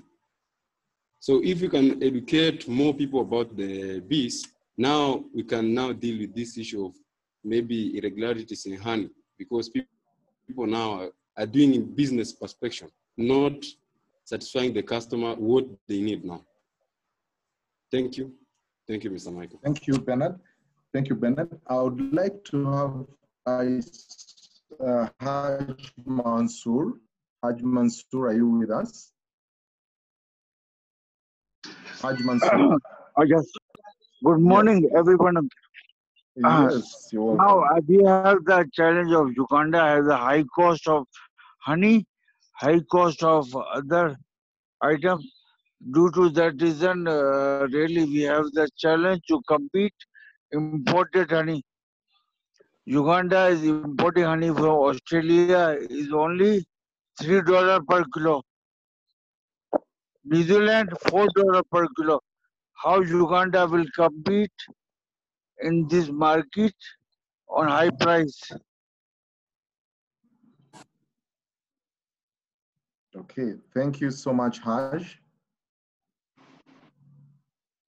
That's a pertinent question. Can we have Kairizrenge Kamara? Yeah, hello, can you hear me? Yes, we can hear you. From? I'm from Tanzania. Tanzania. I'm the founder of Foro Diane Tanzania.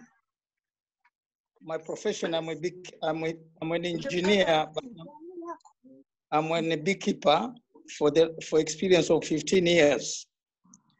In Tanzania, we are doing well, but we still have some small challenges, which we are now, the government and other stakeholders like National Honey Council, we are trying to sort out or to solve some problems or challenges which the beekeepers are facing. With my experience in export business of honey and beeswax, there are still some challenges which we have to share in East Africa. Dealing with maybe Kenya, Uganda, and other countries who are dealing with the bees. So we are seeing the decline of the bees colonies, but still we still have some bees, strong colonies, but we are trying now to see how we can introduce traceability into our beekeeping industry. And this, of course, it is involving a lot of money, logistics, but we hope if, let's say, African beekeepers, we can join hands, 100% we can penetrate good markets. It's like now my company, now we are selling honey in the US, we are selling the beeswax in the EU, but still we need to be closer. The way we are proposing, like the way they're proposing, I remember the other time, AAA, you sent some trainers in Dodoma about 4 or 5 years back, and we still need to cooperate so that we can share experience in beekeeping in East Africa or in Africa or in tropic, to make sure that we are protecting the bees. This is what we are trying to do, but at the same time to improve the quality of our honey, which has the good market in the world market. I can prove that because we have tested our honey in the US and it is doing well, and we expect now to sell more. So, but the challenge we are facing is to increase the production and to have a traceability system, which it can be easily to network our beekeepers in the villages or in the rural areas so that they can access the market.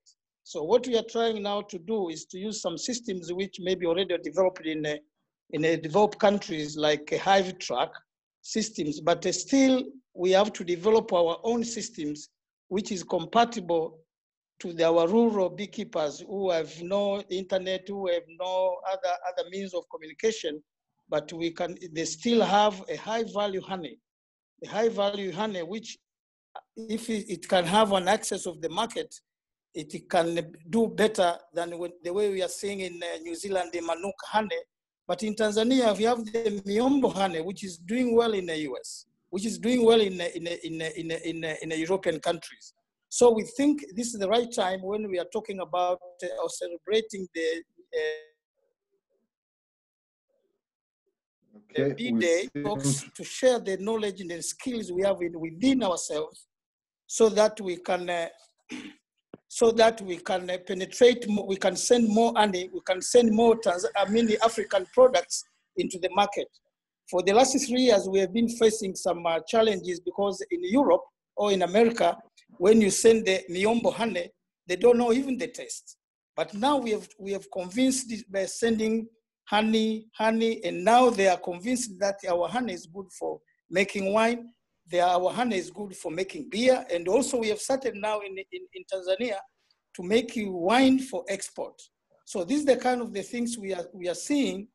AAA, what we have done today, we appreciate very much. We give you the credit, and we still now need to cooperate more so that you can share the experience from Tanzania. We can share the experience in Kenya. We can share the experience in Rwanda so we can have our honey to penetrate the European market. Now there is a very big demand for forestier.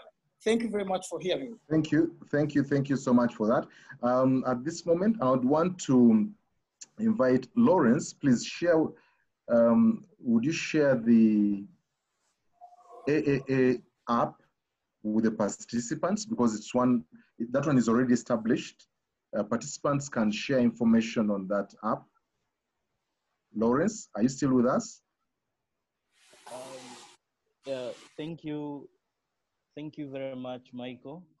I am here, and I would like to thank everyone in attendance. The Africa Agribusiness app that Lawrence, we can barely hear you. You can? Hello, I hope, can you hear me now? Yes, now we can hear you. Yes, thank you very much, Michael. I would like to appreciate everyone in attendance. I have been looking through, I see an attendance of around 8 or 9 countries. Thank you so much. The AA app he's talking about is available on both Play Store and Google Store. And if you'd like to download it, you can download it there. And then by trying to log in, we can give you accessible details that can let you access most of the information about the 6 countries in which we work, which is Uganda, Kenya, Tanzania, Ethiopia, and Malawi. And you can also be able to access quite more of the information available about what we do. Thank you. Back to you, Michael. Thank you. I'm going to give a chance to 3 more people. I'll begin with Mr. Julius Mugona of Maif, then Lois Okedi, and then Techno before we move on. Each one, Lois, you have, Mr. Mugona, you have 2 minutes. Lois, you will have, Lois and Techno, you'll have 1 minute each.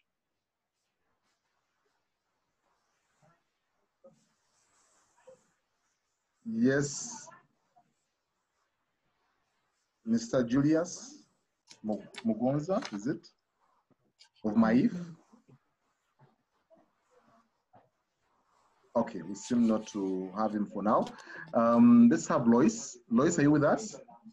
Yes, I'm with you. You have Yes. 1 minute. Hear me? Can you hear me? Now we can hear you. Yes.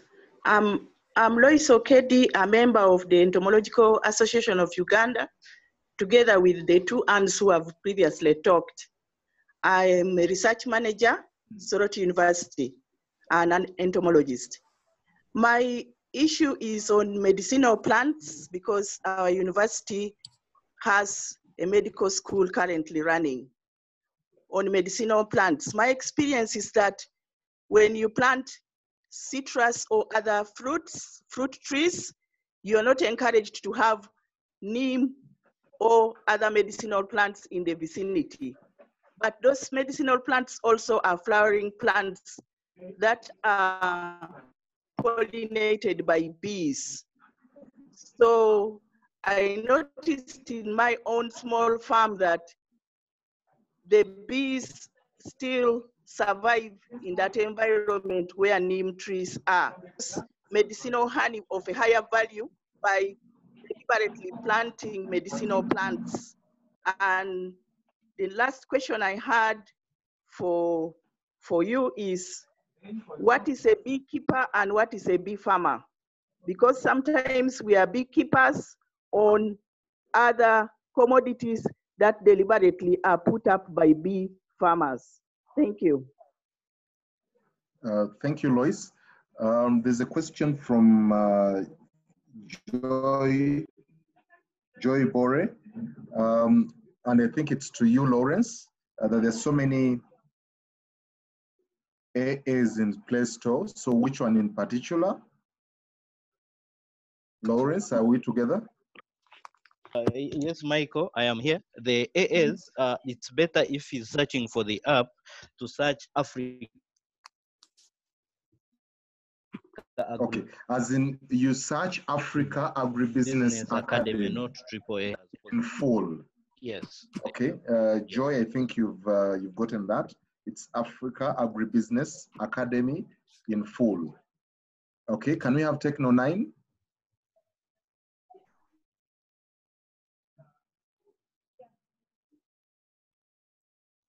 Okay, Techno 9, I think Okay, for now, yes, we are now time barred. I would like to probably call back the host to give us some remarks. The host. Michael, Mr. Julius Mugonza is back. Oh, is he back? Yeah, okay. He's back. Julius, from my maybe a remark before if he's back, then I'll give him. I promised to give him 5 minutes, but because of time, I'll give him 2 minutes. Julius from Maif. Unmute. Hello? Yes, Julius. Hello? Yes, hello. Hello, can you hear me? We can now hear you. You have 2 minutes. Yes, yes, thank you very much. Good afternoon, everybody. I'm Julius Mugonza, a senior entomologist in the Ministry of Agriculture, Animal Industry and Fisheries, Entebbe. I'm going to talk about a few issues, mainly related to policy regarding bees and beekeeping, and a bit on pollinators. First of all, we have a policy on bees. We have the Livestock Act of 2001 amendment, which recognizes bees as livestock. In this case, it implies that we look at bees regarding diseases, regarding management and the rest of the practices, like we look at any other livestock, like cattle, like a piggery, like a poultry. So that is one. Two, we also have a policy on the pesticides, herbicides, and the chemicals. And in that chemicals, these are well articulated there, how we can apply these chemicals where there are bees or in regard to bees.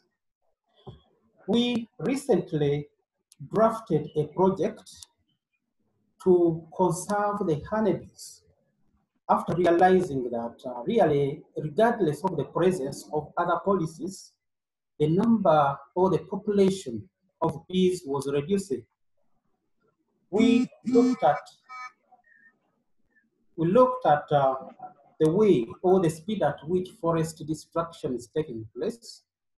We looked at how the people, though many have been advised on the use of chemicals where there are insects, bees, and other pollinators, people are not heeding. So we came up with a project to be piloted in 24 districts of Uganda, where the problem was more rampant, to see how it works so that we can enroll it in all districts of the country. We tried from donors, however, we couldn't manage, and it was government of Uganda taking it up. We started it in 2015-16. It ran, it is a 5-year project ending this year. But being government of Uganda, things are liable to many changes, like when we have other problems, including a pandemic like the COVID one, the funds go on reducing. So we've been implementing it for the last 4 years. And we hope to have an extension so that we do all the activities we had planned to do. Mainly what we do in this project is to go on and further educate the people on proper use of chemicals in production of crops. We also help them on identifying plants that are good nectar producers. We also help them to establish the forage gardens of those good plants that can give good nectar. You understand, once there is enough nectar, once there is enough pollen, the bee populations go up. We also help them to plan. Somebody has a coffee shamba. How does that person integrate beekeeping in the coffee shamba? Somebody has a big eucalyptus forest. I mean, eucalyptus that produces flower. How can he plan? So it goes further to look at the planning. It goes further to look at the management practices, increasing the production. It also looks at another side of value addition. And these people complete the whole value chain. So in brief, that's what we have. But I agree with other people who say that really, whether there is a policy or no policy, work cannot stop. We should always continue agitating, continue doing the right thing. Policy will emerge later. Policy cannot stop us from working. It is just to guide. And in most cases, we guide on what is already taking place. That is the most, that is what I always think. Sometimes we begin with the policy, but in most cases, policies come in later. Okay. Thank you very much. Thank you, Julius. Thank you, Julius, for that. I would want to, I would like to invite Zed Ngalo. Are you still with us? Okay. Thanks, Zed. Professor, is not here with us. Lawrence again. Someone is asking. I'm around. As in, how does one log into the Africa Agribusiness app after downloading? I'm there, Michael. Okay, Zed Ngalo. I would like to invite you to give us a brief on the way forward as we are planning to wind up, to give you insight on the way forward of you've heard what the participants have given us. Yes. So what would you feel? What would you think is the way forward? Please give us something insightful that will help us a takeaway from our discussions. Thank you, Mike. I've heard very clearly that members would like to keep in touch so that they can exchange information, exchange ideas, and learn from each other. And this can be done by having ideas from time to time. Another one I think is if we can form chapters in the different countries. We have chapters on beekeeping. For example, in Kenya, we have blocks here and there. An example is Migori County. In Migori County, we have Migori County Beekeepers Association, of which I am the chairman, but this came up accidentally because of the NARIG project that is funded by the World Bank. So when we were looking at the formations and what can be done, how you can link with the beekeepers on the ground, we decided to have Beekeepers Association, Migori County Beekeepers.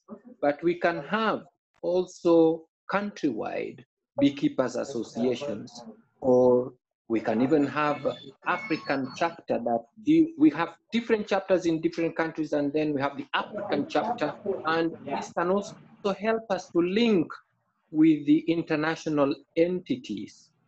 For example, we have the Apimondia. I'm sure quite a number of us are not aware of the World Honeybee Conference, the Apimondia, that brings together all people that are interested in beekeeping, bee research, and everything about honeybees. So if we have these chapters, then they can collect their ideas, bring them together to the possibly the East African chapter. If we start with that, then we go Africa-wide and then link with the rest of the world. This can also help us in linking up with the donors for various activities. This can help us also in lobbying in terms of policies that we want to protect beekeeping, to protect honeybees from pesticides and things like that. So maybe this can be another way forward. Another one is what I had just suggested, and I've seen some reaction, people asking about it.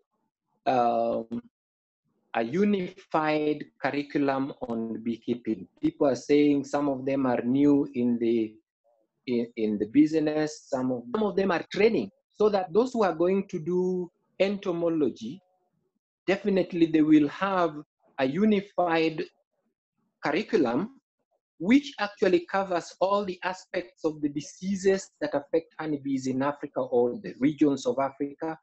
We have aspects that cover different kinds of bees, like now you saw in the news about the Cape honeybee that can affect other bees and things like that. So we would be able to know this and advise accordingly. So I think this could be some of the things that we can follow, and we keep this this forum alive from time to time, having such conferences. Thank you so much, Professor. Probably as a point of information, Professor, Africa Agribusiness Academy has chapters in about 6 countries. I know in his closing remarks, the host, Farid, will be able to talk about this. And the honey sector or the beekeeping sector is one of the major sectors of the probably about 5 sectors. And I don't know who is the chairperson of Kenya. Farid will be able to mention the different the chairpersons in the different countries: Malawi, Rwanda, Tanzania, Ethiopia, and all that. So and they've been able to bring up the different beekeepers, like the first line, the farmers.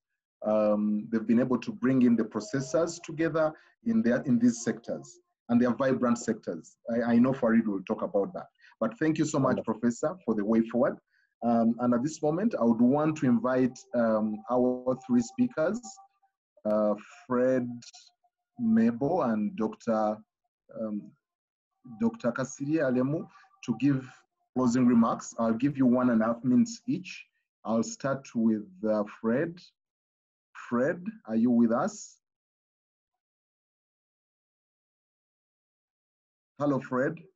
Yeah. Yeah, are you getting me? Is this Fred? Yes, please. Yes, hello? Fred. Fred. Yes. Are you hearing me? Yes, we're hearing you. Okay, okay. Are you? No. Pardon? I would want Fred. Are you the one who made one of the discussants? Yes, yes, yes. Okay. Yes. You've changed your. No. Okay. No, it's okay. Oh, okay. Thanks a lot. Once more, I would like to thank AAA for this opportunity. And my closing remark is just about maybe what Professor has just said about the chapters. Already we have apiculture platform of Kenya, here in Kenya, and I know Uganda, there is Tornado and other areas. And we are trying to work also closely with the African apiculture platform to ensure that each and every country, maybe in terms of beekeeping, they also have different chapters. I think what we need to do at the moment is just to ensure that we create more awareness to the public about these existing chapters so that we can protect other pollinators. And I also would like to thank everyone who have really participated. I also saw our our director, Mr. Robin, who also came in, but he was not able to get through to the discussion. But we would like to thank also our national government and county. One speaker also said, the private sector need to drive this sector ahead, the beekeeping sector ahead. Without doing something, we will not be able to be seen in this apiculture sector. Thank you very much and have a happy World Bee Day and be engaged. Thank you, Fred. Charity, closing remarks.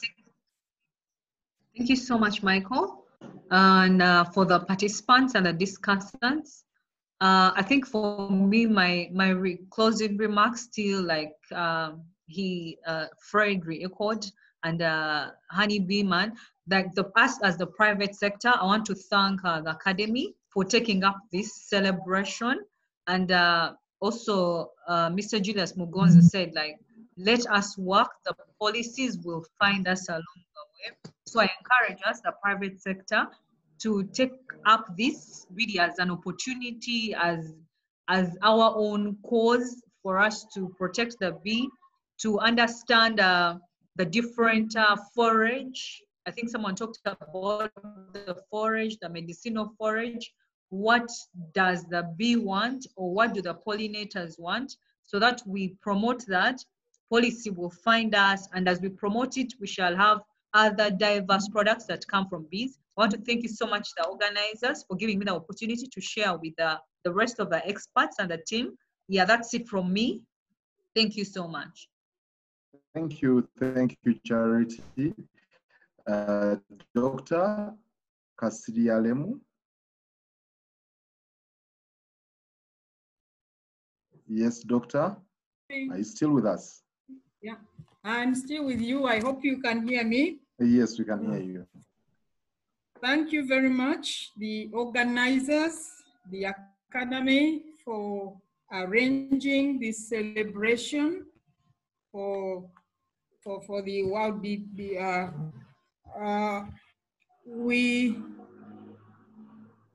We have discussed, and I feel very grateful for the people who are on this forum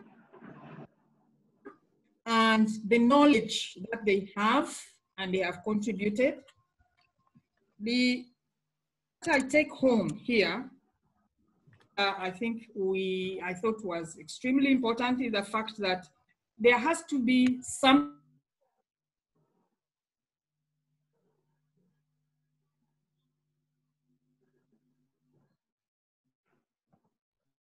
Hello?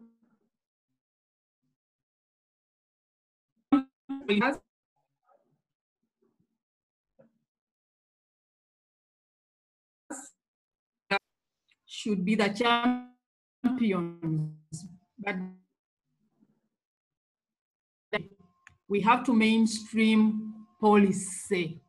Policy so can be done with support of everybody. And I think the person from Kenya also said, then the resources can, bigger resources which can support the whole sector. Issue of employment for, especially for women, and this sector is so appropriate, and we should all try and see. That was mentioned, maybe, I don't know whether everybody had it, from Rwanda. Hello, doctor, we can. Technologies and the equipment, our local technologies planted in different areas. Somebody should do research and find out how we can use what we have as local. And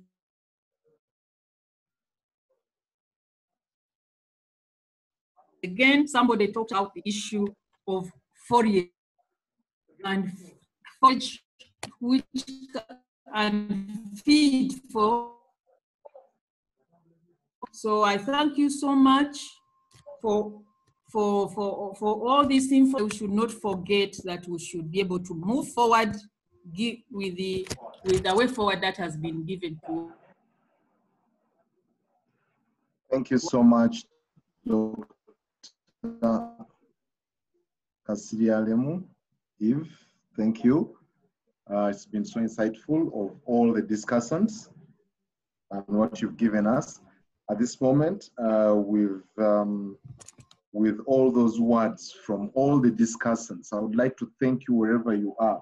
I saw someone from Kuwait, Joseph Mwenzi, who was sitting in to listen to us. I mean, we had people from so many countries.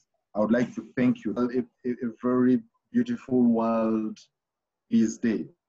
At this moment, I would like to invite the host, Farid Karama, the Executive Director of Africa Agribusiness Academy. But before he comes in,